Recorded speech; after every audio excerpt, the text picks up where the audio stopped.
Welcome to Gene Key of the Day. I made this super long video earlier. It was 19 minutes, it was in front of the wheel, and it was very detailed, and it just didn't feel right. So I'm out here in the sun and attempting to make another video on the subject matter that I discussed in the previous one, which is the 37th gene key. I want to go into the 37 for a number of reasons. One is that today is the full moon, and the full moon cycle that we're a part of. When the moon was new, it was a solar eclipse, and this solar eclipse was happening in the 37 gene keys. So there's a really important reason why the 37 might be alive in our lives. Is eclipse cycles, they shake us, they're change agents, they want to wake us up and bring us to another level. So looking at what gene key that is, can show us a lot about the collective storyline. And there's some synchronicities with the eclipses of 2016 as well. The eclipses in September also aligned to the axis of the 37 and the 40. There was a solar eclipse in the 40th gene key, its programming partner, and opposed to Neptune, which was in the 37th. And then this last solar eclipse was conjunct Neptune. So Neptune's playing a big role in this story as well with the 37. And it's a special story because Neptune's so slow. It takes so long to travel through a key. I've discovered like 3 years to go through a key, and it won't come back to that key for 165 years. So Neptune has just finished its passage through the 37. It came into 37 in March of 2014, and it exited for its final time February 20th of 2017, and 6 days later there was a solar eclipse. So I'm sure you can see why I feel like 37 is a really worthy conversation to have. And for people who don't have their books or don't know it, the 37 is moving from the shadow of weakness to the gift of inequality and to the city of tenderness. It's such a beautiful gene key. It carries such a powerful feminine energy, a true tenderness, like the mother, the hearth that welcomes her children home to remember who they are. There's such a community aspect to this key, and really an equality,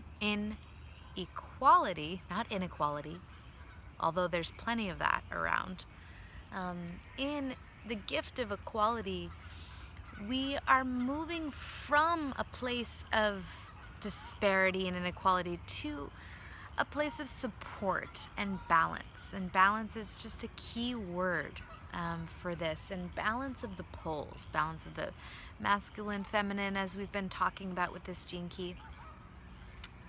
So yeah, let's explore it. There was some really great comments online from some of the Gene Keys community sharing their experiences about the 37. And I noticed a couple themes.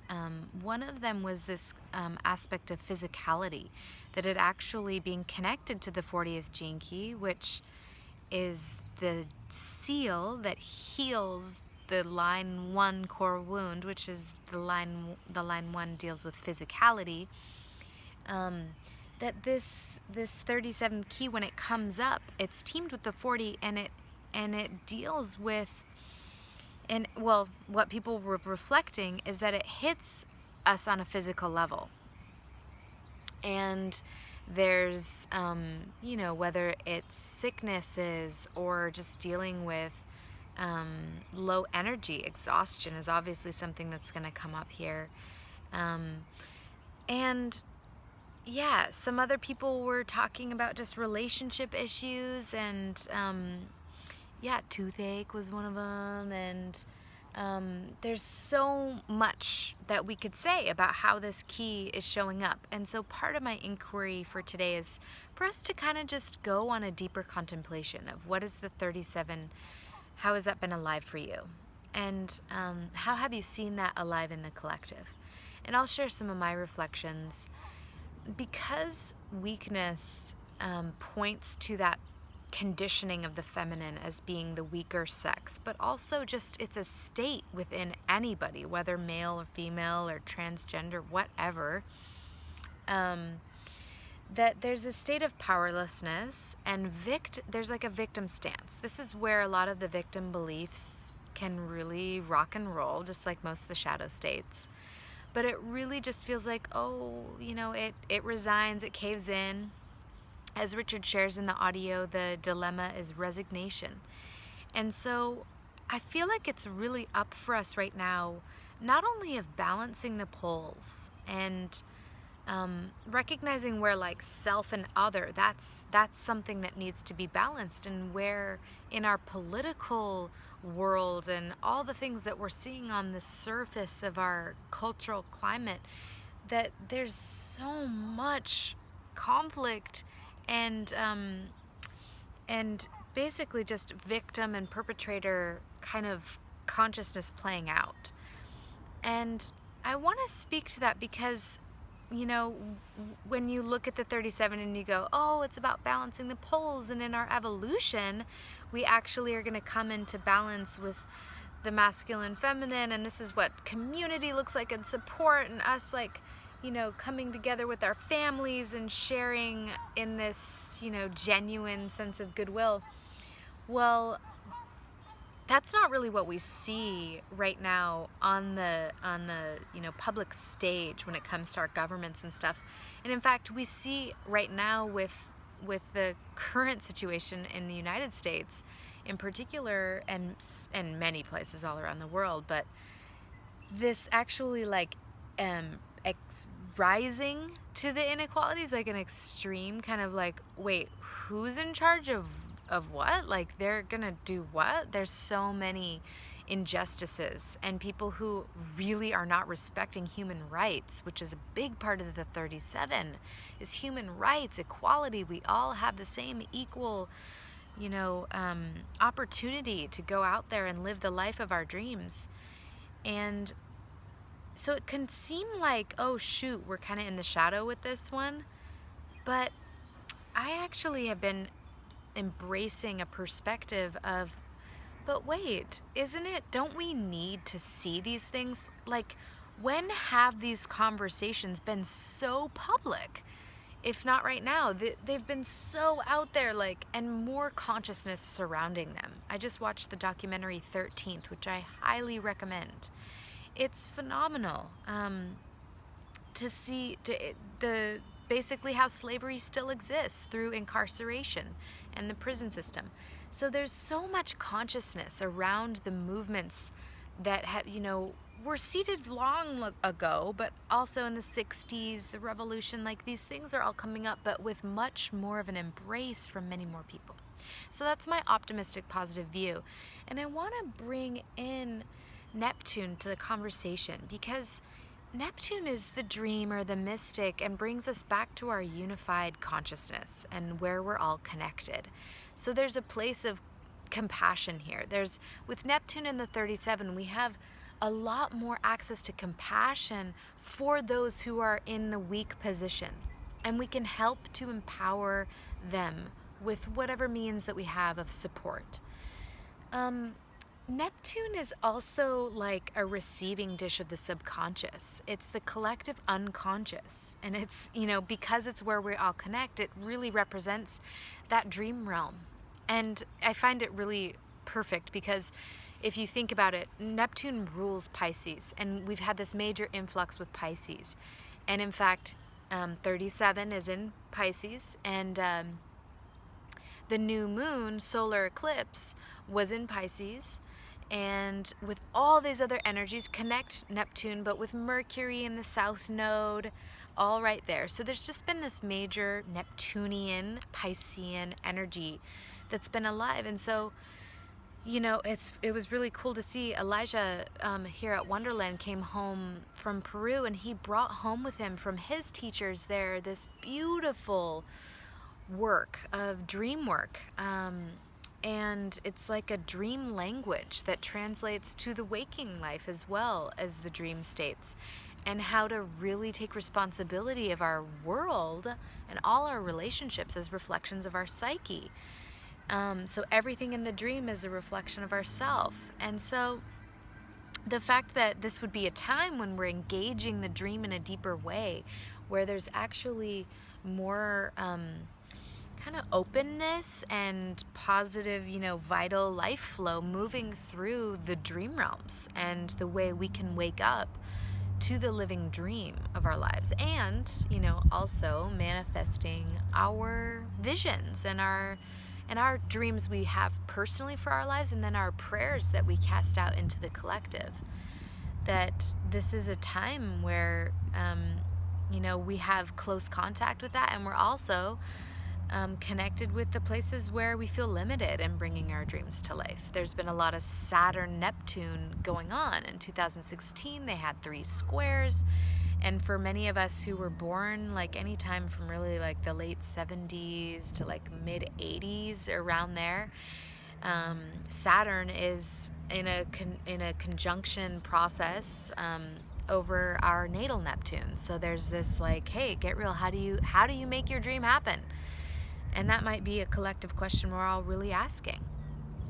So the 37, it really points us. I love how Richard talks about in the audio how to really focus on the weak point, like to see the weakness as a power place, that if you can go there and put your focus, like what area of my life do I struggle with the most? If I can put my focus there and actually shift and open into the possibilities that are like locked up in that place, that's actually the strength that comes out of the weakness.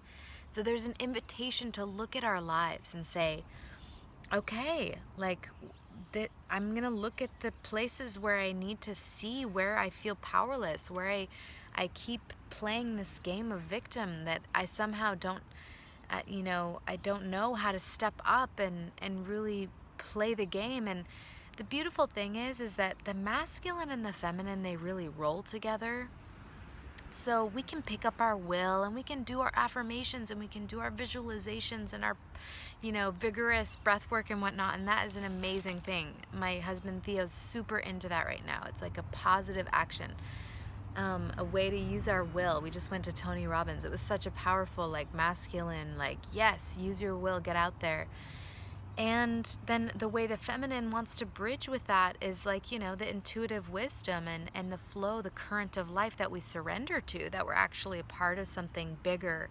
And that when those two things move together, it's phenomenal to imagine what is possible when we can come into a balance in ourselves of our masculine and feminine qualities. And in our relationships, oh my gosh, what a crazy time. I've seen so many breakups. And I mean, it's not to say that like, wow, people are really struggling and they're failing out there. No, it's more like, oh, right, sometimes, and this is again from the audio, sometimes the gift state of equality needs to let someone go in order to find their own freedom and individuality. I have seen some really powerful couples get divorces and break up during this period, like shocking breakups. That's definitely some of that eclipse energy there. And also, in my relationship, like we've come to a deeper level of connection, but we've had to really work through some of these places very consciously, and facing a lot of discomfort. And then another thing, like in the collective, I wanted to bring about, like Neptune transits are going to dissolve our illusions of separateness. So any sort of like defense mechanisms between the sexes and between our conditioning of masculine, feminine, like these kinds of things are going to be eroded, and it could be really uncomfortable. And I'm really curious again how people experience Neptune kind of coming to bring disillusionment to places where we keep ourselves isolated or like, you know, apart from other, that how has that been to open up and be faced with those places and come back into the unified field that Neptune is trying to bring us back. So, you know, there's been a lot of confusion in this realm because Neptune brings confusion for deeper, subtle clarity. And so how has it been confusing in relationships and between the sexes, and, you know, grabbing your will and trusting the feminine and all these themes we've been talking about? And yeah, so there's so many other things that we could say. It's already a 15-minute video. I did wanna show you our calendar because it's 25% off now that we're in the spring, and it's a beautiful month, the month of March. So I'm just gonna grab a calendar here. Thanks for the little interlude with me. Flip it to March and just say, yeah, these beautiful calendars are gonna be, they're at 25% off. And like you can see here, the full moon is today, the 12th. And beautiful artwork by Eric Nez, that little spring, the evolution of a new man, that seems pretty right on. And woman, no man, woman, human, actually, more appropriate. So anyway, happy Gene Key of the day and full moon and life and everything to you, and sending my love. Thanks for tuning in.